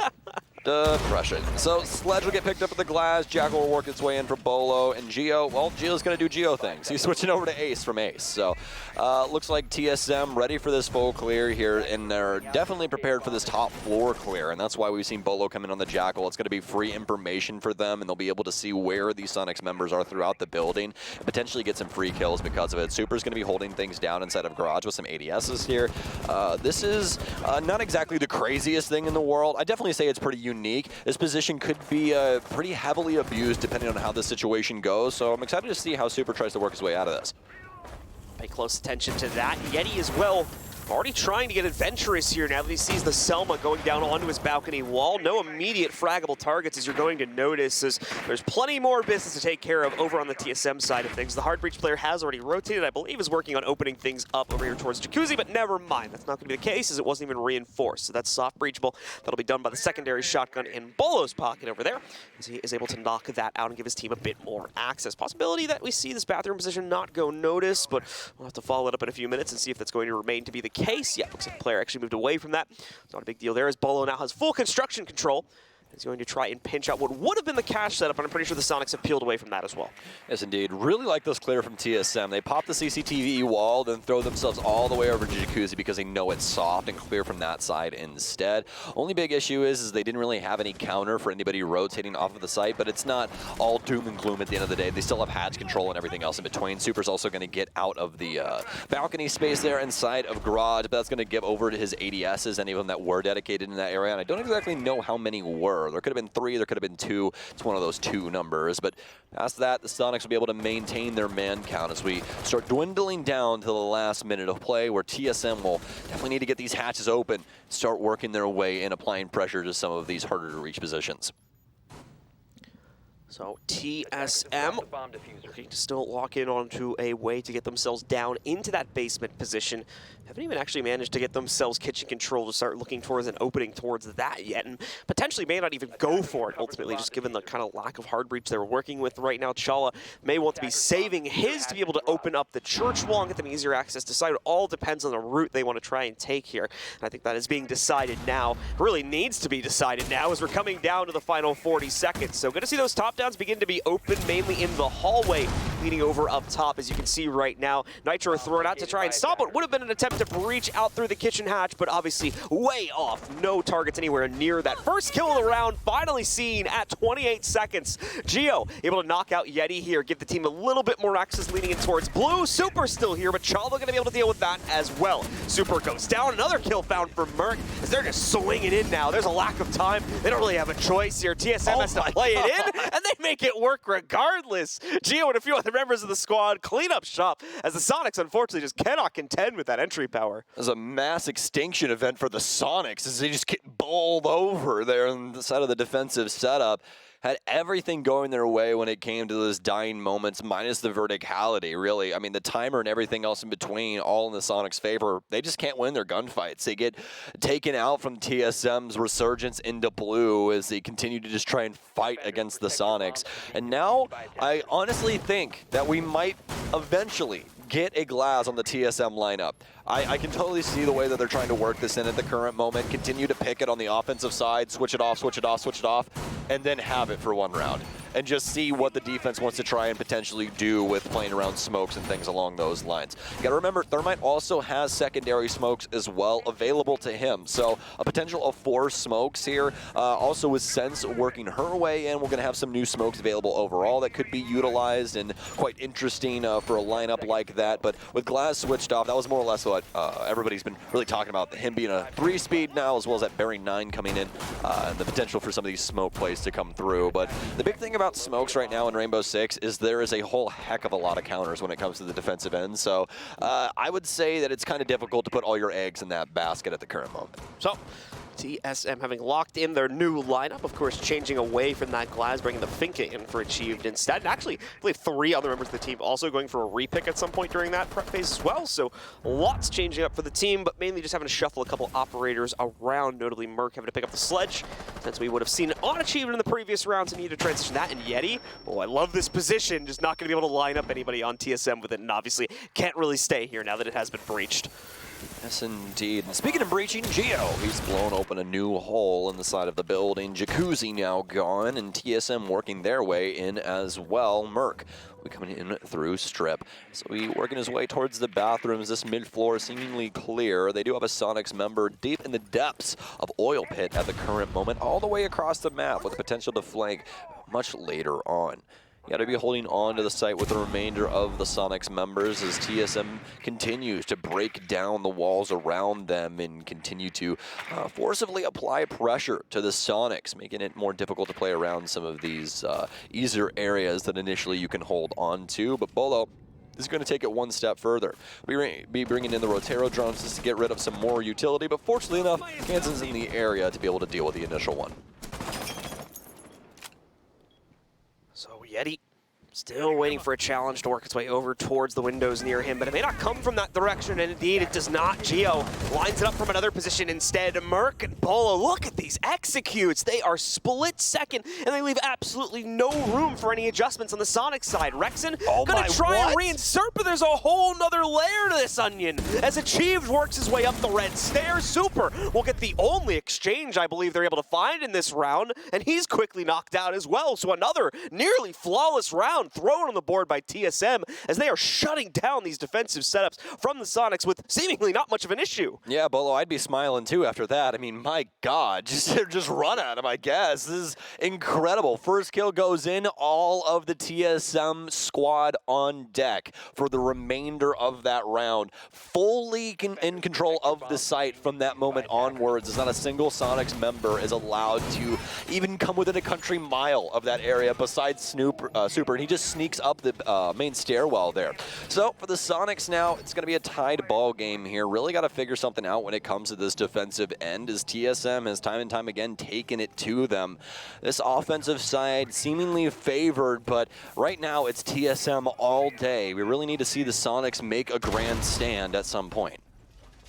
When will it show up, though, is the question, as TSM already catching up to the scoreline of the Soniqs, now potentially just primed, really, to take control away from them this upcoming round here, unless the Soniqs bring up a massive change to their own game plan and really hunker down on their site defenses, which just seem way too loose at the moment here, leaving way too much room for TSM to strike true and get those entries going. So I don't know if that means the Soniqs need to play things more passively or more forward to try and stop TSM or even having the possibility of getting into the site. But it's all up to them here as we come down to the final 4 rounds of play at the end of regulation.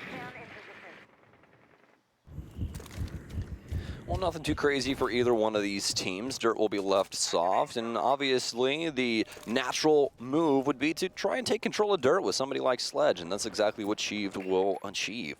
So pushing this drone forward through the barbed wire. This will just be a sign of the time to the Soniqs as soon as they hear some footsteps inside of that barb. As for Kansan, he's going to be the lone soul on site at the current moment, with Rexen holding things down inside of stock. He'll have control of the blue hatch, and you can see how the Soniqs have kind of layered themselves one on top of the other throughout the map, making it to where you can have some pretty quick responses if necessary across the board. TSM, though, they've occupied the other area inside of the map, just across the way, as they'll be over the top of bar, as well as have full control over strip at the current moment. Chief will be holding things down inside of Dirt. They're going to check it really quickly, but he's playing quite patiently in here. This all rests upon the rest of TSM to push in first. He's just simply going to hold this soft angle until his time is needed. As for the rest of TSM, though, Merc will continue to clear things out upstairs inside of Garage. Shaw is adjusting over on the roof right now as TSM is trying to wrap their head around this defensive setup. Attackers have recovered their diffuser.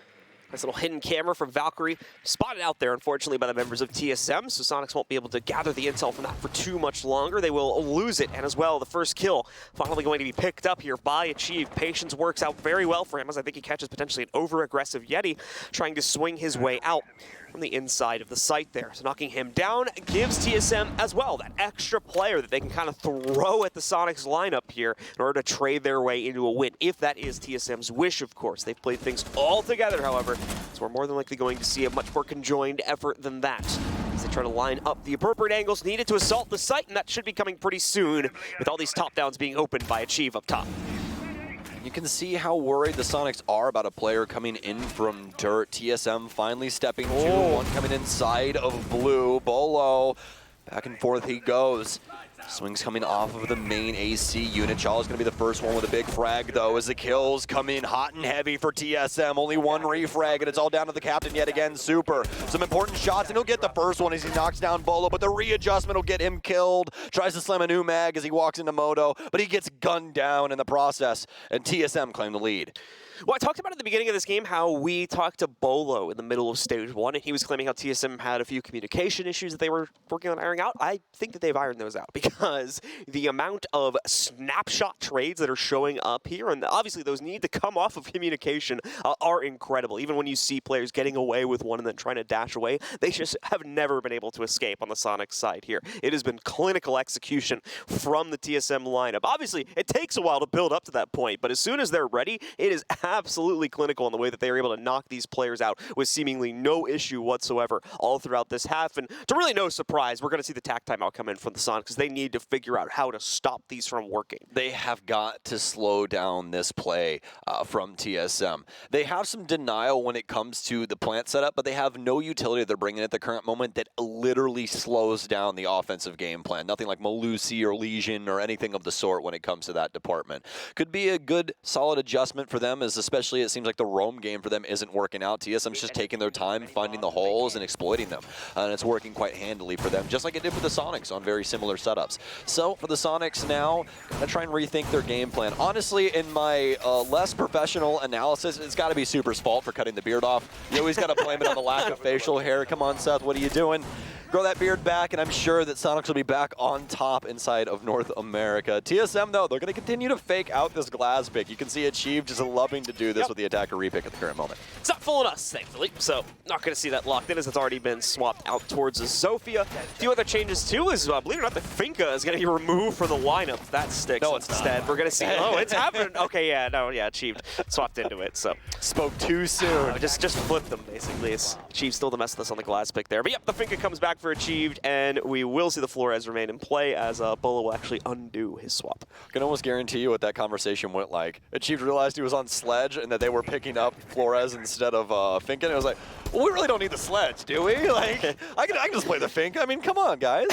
Not for this site, especially considering they got Flores, too. Those Rotero drones actually are going to have a pretty powerful explosion radius because most of the utility, at least the ones that are inside of CCTV, are going to be pretty claustrophobically put together, just combined in these big units, which means you can probably get a few combo hits off of those Rotero drones to knock some of that utility out. And wouldn't you know, the Sonics not only bringing the Malusi, but also bringing the Legion. A sign of the times inside of this game and what we've been seeing from TSM and their offensive clears. Very hot and heavy when it comes down to the last 30 seconds. Very fast clears and very potent at that, like John was touching on during the tack timeout. This seems to be what Sonics want to do to try and put an obstacle in front of this game plan. They're going to be holding some map pressure down low as well. Very smart positioning here for Super, as Lounge is of the utmost importance, but when you cross like that, that's what's going to happen. Usually somebody holding down bar connector. Super thinks he can win the fight, but he's been gunned down instead, just awaiting the bleed out timer or another bullet to claim that life.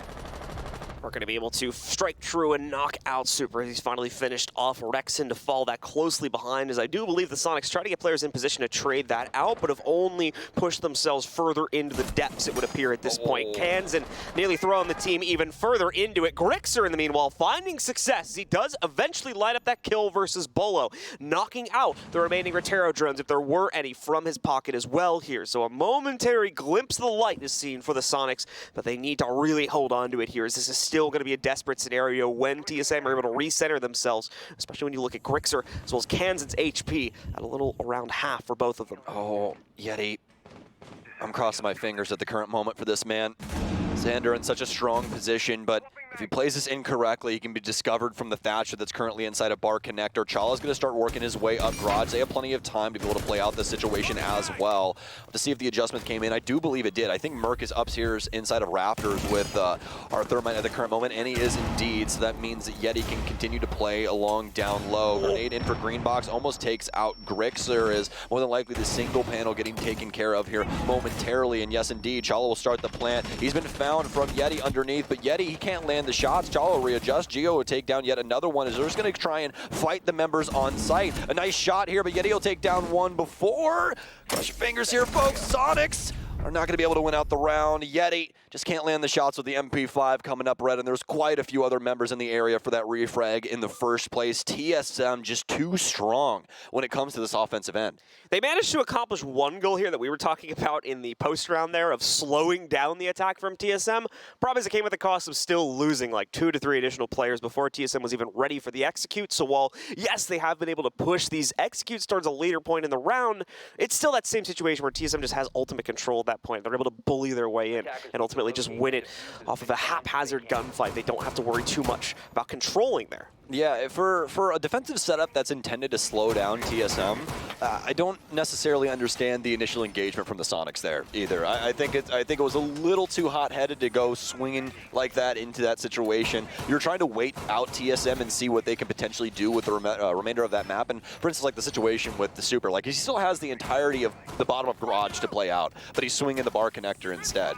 Just situations like that if it did get played out in a different situation, has a lot more potential near the tail end of the round to be able to assist things, but also lounge a very difficult area to play out in the first place. I mean, you have secret window, you have secret in general for somebody to try and crawl in from something like dirt, coming in from down low, that bar connector, as well as if they quickly take Garage and know your location, it's just a quick pre-fire and you're dead there on that stairwell. So sometimes things can get antsy. I think that's exactly what we saw in the Soniqs round. They thought they could just get one over on TSM, try and catch them off guard early, and unfortunately enough, did not work out for them. But now into the round, and potentially the last one here on Clubhouse, if TSM can knock this out 7-4. Maybe feeling like they needed to some extent here, given how strong the intel game has been from TSM as well. You're not going to be pulling off executes like we've been seeing from TSM without having a rock-solid intel game. So maybe Soniqs was just trying to get more aggressive to hopefully get ahead of that a little bit and catch players of TSM relatively unaware of their intentions, which unfortunately just wasn't really the case there, except for a few gunfights that ended up going the Soniqs' way. So need to go back to the drawing board on that one, look for a way to recenter themselves. Unfortunately, they are running out of time to do it. For those who haven't already noticed,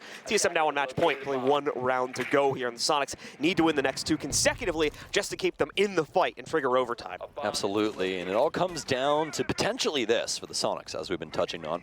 TSM already inside of the building, beginning clearing things out. No real presence from the Soniqs when it comes to this mid-floor, obviously, as they will be defending the gym bedroom area, usually an extension out towards the east to hold on to cash, and that's exactly what we will have, sometimes also extending out towards the top of red with something like a deployable shield. Also going to have the single panel inside of construction blown up, and this is going to complicate things for the Soniqs, as well as getting rid of some of these easier to reach defensive points for these Rotero drones for Bolo. But back to that single panel, this makes it to where TSM can have influence through the middle of this top floor at a moment's notice and, refrag or just have a different entry point at any moment in time that could really catch the Soniqs off guard. Got some more Rotero drones rotating in. Not going to be able to get rid of that Banshee as Yeti will be able to get rid of that, but TSM has been able to dwindle down the Soniqs utility quite a bit. Only have access to that single nitro cell right now on Rexon, and past that, potentially some evil eyes and some impacts to try and stave off a plant. Down to the last minute, and TSM has come to a little bit of a halt, but it's all for good reasoning achieved. Lining up another nade frag against Yeti from down below. Manages to eliminate him, takes him out, and leaves the members of the Soniqs again with that lack of a player just as we're getting up to the execute point. Bit of an overstep potentially here from Merc, and indeed it will. Super capitalizes on it, trades it back, brings us into an even term once again as it's brought down to a 4v4. Achieved will pick up one more for our attackers, but Grixer does the same for the defense. Kansan now taking control from the back of Jim. He'll shut down the first. Rexon will shut down the second. Just the third remains. So it all falls to Achieved here inside of the 1v3 to end the game here and now. But he only has 15 seconds to make that play, and he's quickly losing his control here. He's forced out with a little over half HP, and then finally knocked out by Kansan as the Soniqs survive with one of the 2 rounds they need to trigger overtime just being claimed. Patience, patience, patience from the Soniqs, and it works out beautifully for them. A very nicely placed nade here from Achieved, but Super, really the star of the show when it came to this defensive end, although the multi-kills obviously came through other people. He was able to stop Merc from making that hardcore entry, and that was the big thing there. Merc more than likely would have taken out a multitude of Soniqs members. I mean, sometimes when he hits those moments, he just seems unstoppable, so you really never know how many people he's going to kill. You could be like, in a situation like that, a normal person would kill 2 people, and Merc's like, well, I killed the whole team, so I'm built a little bit different, you know, constructed alternatively, you know. But past that, though, the Sonics able to pick up a very important round at that current moment. They're going to head back downstairs and play this one a little bit more defensively. Really like this Mira adaptation coming in here for this end. This is it, round 12, the final round of regulation. Either the Sonics will trigger an OT or TSM will win it in maximum time. It's 7-5 here. Important to note, too, the way our point structure works, you do get those bonus points for winning things out inside of regulation. So TSM will probably want that additional point here if they can come to terms with this victory at a 7-5 instead of having to push into OT and lose what would have been that additional point should they still win, with a worst-case scenario going down to 1 point, obviously, should the Sonics completely come back and manage to take it. All right, well, Sonics with an opportunity to force us into overtime. Maybe the Roman strategy yet again, even though we initially thought it was going to look a little bit more defensive, but the Mutant Mozzie usually tend to lean things up towards the sky, and that's exactly what we'll get out of the Sonics. Past that, though, it'll be on to TSM to clear this out once again, as we'll start things inside of Strip with the drone game here from Merc. TSM's entire drone game more than likely quickly behind him as well. He'll discover that there's no one really playing around the main stairs, and that more than likely quite a few of the Sonics members are in fact on the top floor. Already seeing that one of those laser gates is dedicated towards this top floor. They're going to clear it actually, but more than likely be reset later on by another one of the Sonics members, probably Yeti, who's around the area at the current moment. So that hatch will continue to be locked up for some time. But for TSM, seemingly they found the answer. We're going to open things up on the Jacuzzi balcony and start forcing Yeti backwards. But it doesn't seem like he wants to fall back just yet. But as soon as I say that, find some greener pastures here inside of construction as well as cash. So we've got TSM working their way in, but a lot of progress needs to be made before they're going to have the confidence to send into the basement here. They have managed to flush the second floor hole down in through blue as well, so that's going to be both Yeti and Rexon now returning to the downstairs site. Super kept himself actually in this position, so he's going to continue to maintain garage control, but I believe he is also working on, obviously a bit of a longer one, but he's working on his rotation to get himself down below. Bolo is going to try and catch him out, but I don't believe we'll track the correct foot here, so we'll not be able to see him, and of course he's now made it into the relative safety of blue. So he as well successfully falls back, and that means the TSM have to deal with essentially a full bunker setup on their assault of the basement now. Yeah, and this is the beautiful thing about bringing Mira in a situation like this, is when you fall back, you still have some super strong bastions of defense around the area that you can hold on to and really complicate the offensive push, making it to where they have to deal with kind of a ghost pressure. You know, even if somebody isn't managing the Mira, you still have to deal with it like there is. So TSM now trying to get some extra info before they inevitably push into this site. It's going to be hard fought, though. They still have a lot of utility to deal with, especially with these Banshees around the area that have the potential to slow down this push and make the fights a little easier for the Sonics. And obviously with the man advantage, or rather man count that they had there for a split second, TSM's actually going to take down Rexon with a nicely placed nade. Kansan won't be able to win out the initial shot. He's missing so many bullets. Oh my God, not like this, Sonics, please. Fight back. Achieved will get taken down as well. It's up to Grixer. He's in the smoke, but so is Chala. He's in your home. He's in your walls. As TSM will take down the Sonics inside of regulation on an explosive play into the basement. TSM completely clean for stage 2. Rough go of it there for the Sonics as they had to fight for every single inch of this game here, and unfortunately, even though they came very close, taking it all the way to the final round of regulation, failed on that last round to pick it up, and so they will fail to take it to overtime. They will lose it out here 5-7. As Stokes just mentioned, TSM take the cake, take the victory, take the W on today's match. And Geonidas, by the way, with some very serious numbers. I'm pretty sure that we had a rehost in the middle of that as well, if I remember. Yep. Yeah, he had 10 kills past that rehost, so he probably was sitting up there around like 15, 16 kills by the end of that. Extremely impressive stuff out of Geo and the rest of TSM, especially on that offensive side. I would assume that you, as well as I, am very impressed with how those executions were going. Incredible rounds from them, extremely explosive, and that's really what you want. When you go for that execution, you want to damage the defense so badly that there is no chance of coming back. Yeah, I mean, we saw it 2 to 3 rounds in a row where the Sonics were just dumbstruck, had absolutely no response to the execute, and the members of TSM basically just walked right in, found 1 or 2 weak points, and abused them as heavily as they could, just leading to chain after chain after chain of kills back to back to back, and so many successful plays from TSM. So a very well-deserved win from them. 2 of us are going to take a break, ladies and gentlemen. We're going to throw into a break to you guys as well. When we do come back, we'll have the analysis desk ready to break this game down.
switch it, pick up the loot, then hit the bank.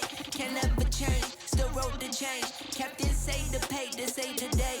They made me wait, I'm breaking chains. Yeah. Tell me feeling bubbly up the rose. Took a minute, but I got it out the slow way. Friends turn to foes, haters tell them go away. Rappers make a shiggy dance like a soul train. Told them side, no electric. Yeah, it's getting hectic. 777. Yeah. 777. Yeah. Told them slide, no electric.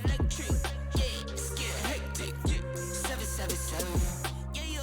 777.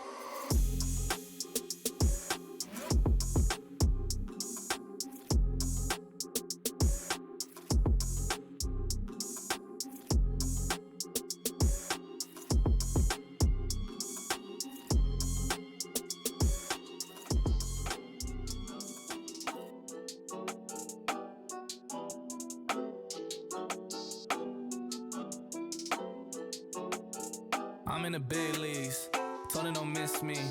Ballin' like Houston, ayy, feeling like Whitney. I need a bag, bruh, send it through quickly.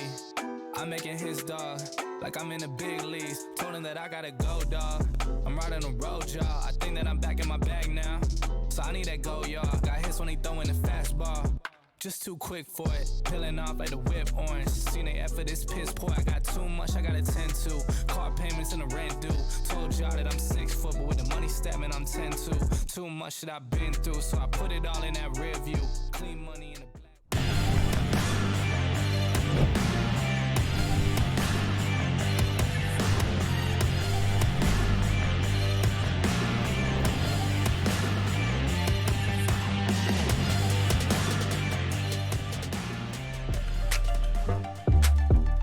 Welcome back, everybody. The Rainbow Six North American League. Doa Jesse Jacob here with you on the desk, and over in the arena in Las Vegas, we have none other than Achieved from Team TSM getting their second win of the stage so far already. So not a bad start, Achieved, huh? You out there? Can you hear me? Oh, we can't hear you yet. Looks like we have some technical difficulties with Achieve. Hold on, one moment. Thumbs up if you can hear me.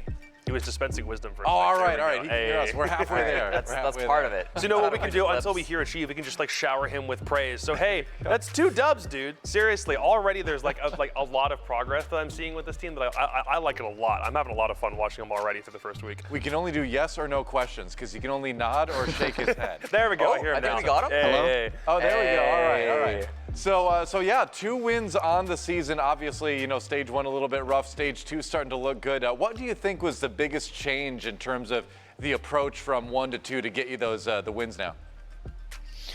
Well, we're not just playing one map like theme park, so that definitely helps. But yeah, I mean, last stage was definitely like a wake-up call to us. I think a few of us are maybe like a little burnt out because we haven't had a break in such a long time. But other than that, that's still no excuse. We played very poorly, and we just basically put our heads down and said that we need to get better. These are our issues. This is what we need to fix going into the next stage. So let's really focus on these and let's work towards them. Let's not make excuses. Let's put the work in and get the results. But with that being said, it's really nice to win the first 2 games. We got pretty much as many points as we did last stage already.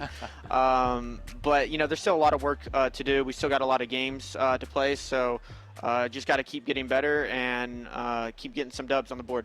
Yeah, so far so good. Achieved, I see you every single round hovering that glass. You have yet to pick it. And I have a theory. Tell me if I'm wrong. Are you just hovering an operator that you guys aren't going to play so that when you go to like repick your ops, nobody's kind of overlapping? Or what's the deal? Will we ever actually see you rocking the glass? I don't want to say we're never going to play it, but, with attacker repick, yeah, I mean, I kind of just, like, pick whatever. I mean, that's just, like, I just click on that every round, and then, it also, like, helps remind me to switch my operator, because I'm not going to use Glaz all the time or even majority of the time, right? Like Glaz is, once in a while character. So it kind of reminds me to, use my drone. Like, let's talk about what these guys are doing and then switch my operator to that. Cause like for me and for like the past few seasons, I played mostly Sledge. And, that was kind of my default. So now I'm just trying to, venture out and play a bunch of other operators and stuff, especially when you don't need Sledge all the time. So. Talk to me a bit about your approach coming into to this stage compared to last stage. We talked to Gio in an interview from a little while ago where he mentioned there might have been a problem with best of ones and actually wanting to take chances in a format like this where sometimes there aren't nearly as many rounds, you don't have nearly as much of a backup plan in case something goes wrong. I was wondering if there was maybe a bit of fear about how that was going to work in the last stage. Is that what it was? And is that something that you guys think you're able to overcome for League play going into this stage? Yeah, so I mean, I definitely think that has a little bit to do with it, just because in best of ones, you don't have that much breathing room, especially if you start out on like a defender-sided map and you start attack, like you don't have that much to play around with. You need every round basically. So if you make a mistake and it costs you a round, like that's a big round, just because it's a best of one, first to 7 rounds.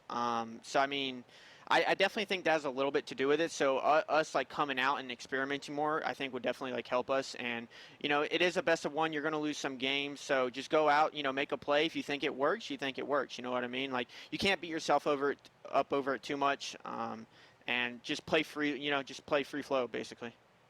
True enough. Well, I got one more question before we let you go here. One thing I've been noticing, and one thing you're kind of known for, is your skill with grenades. So I'm kind of curious, like, where does that come from? Do you sit on maps by yourself late at night, just throwing grenades, finding the angles, or is it something that kind of comes naturally to you?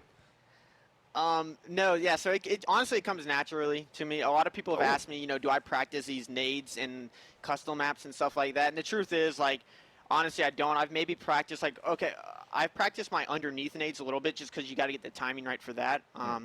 But other than that, I mean, most of these nades just come naturally. I've played a lot of ranked, so that like I practice it in there if anything.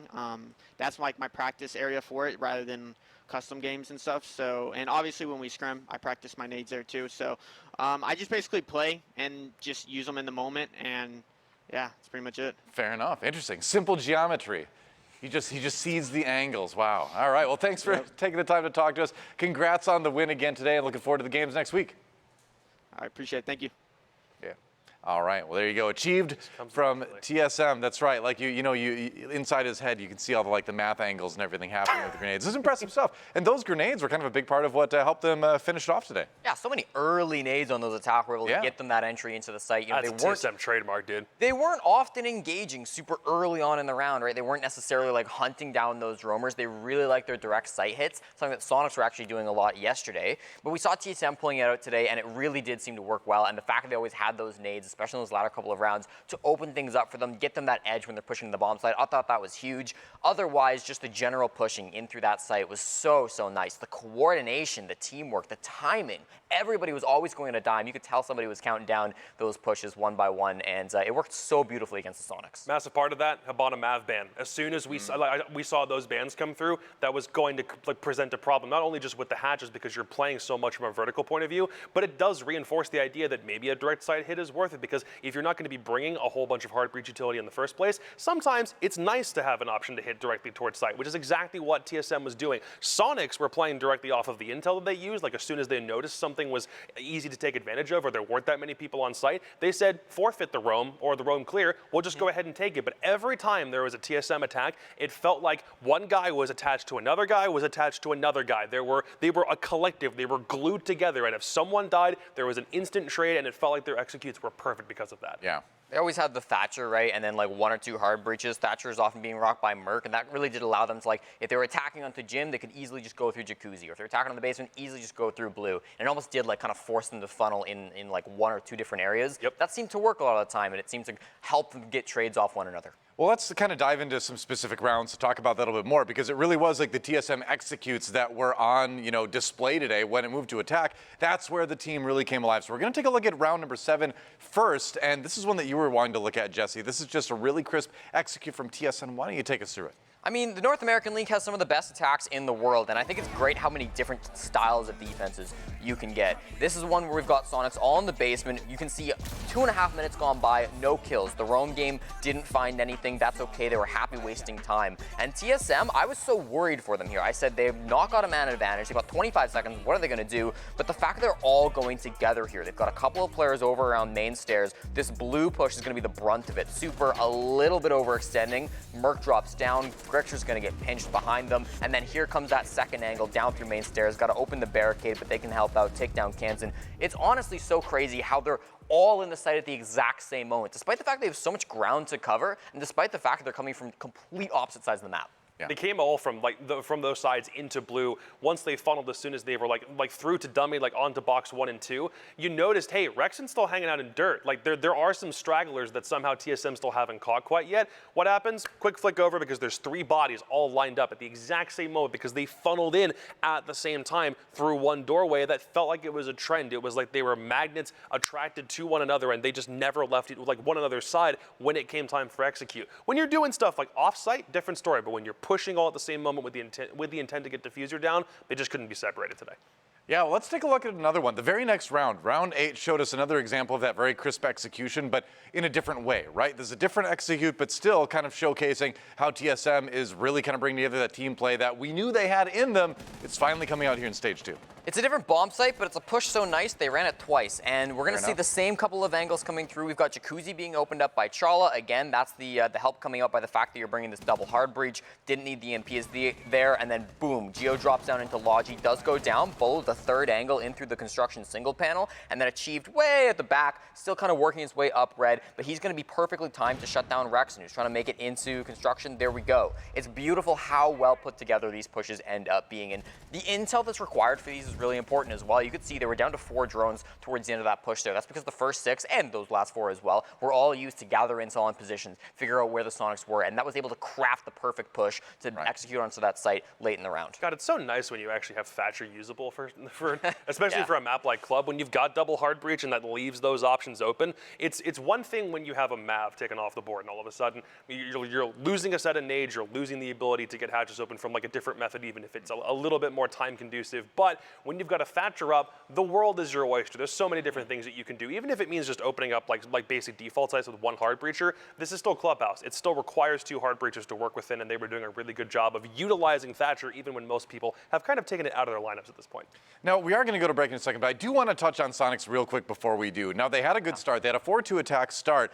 Things fell apart from there. Really quick before we go, what do you think happened? I mean, I would have liked to see them get a little bit more aggressive, right? When you've got these like really site-directed pushes, I'd like them to try to disrupt that before the push can get going. Sometimes it's hard, like on Gym Bedroom, it's hard to really attack the attackers because they are all outside the building. But on a bomb site like Church and Arsenal, you can get aggressive on the roam. You can try to flank up staircases. You can try to take that fight to TSM before they were ready for that execute. Didn't see a lot of that from the Soniqs. Maybe next time they can try to pull that out. Yep, we will see. Soniqs still searching for that win, but TSM gets it this time. That's going to do it for match number 1, but don't go anywhere because we've got a ton of Rainbow Six yet to watch today. When we come back, it is going to be Mirage taking on Exet, another team hunting for a win, and Exet trying to get that strong 2-0 start. Don't go anywhere. Rainbow Six NAL returns right after this.